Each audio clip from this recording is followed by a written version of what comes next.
Aujourd'hui, avec le taux de couverture qui est de 80% dans tout le pays, mais 95% si j'ai bonne mémoire en milieu rural, le gouvernement sur fonds propres décaisse 28 milliards de francs CFA.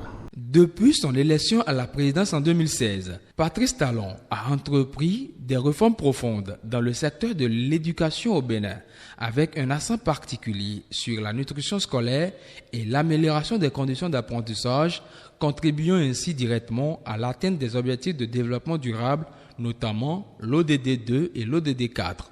L'un des piliers de cette transformation est le programme des cantines scolaires qui a connu une expansion remarquable.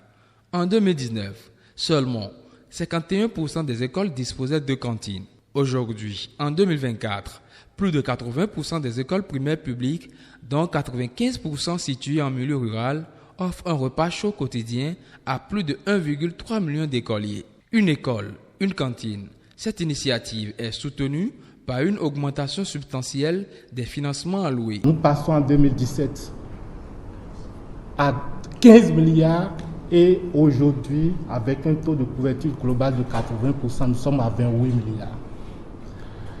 Mais il a été déjà acté l'universalité du programme alimentaire scolaire à compter de la rentrée prochaine, c'est-à-dire la rentrée 2025-2026.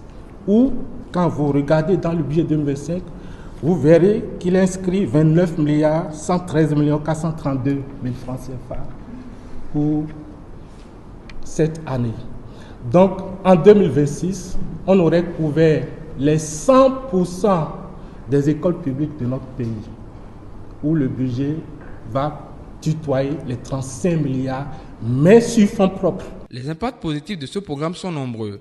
Les taux de scolarisation et d'assiduité ont considérablement augmenté dans les écoles dotées de cantines. Les repas fournis permettent également de stimuler l'économie locale en s'approvisionnant auprès des producteurs béninois, garantissant ainsi des repas équilibrés tout en soutenant la production agricole nationale.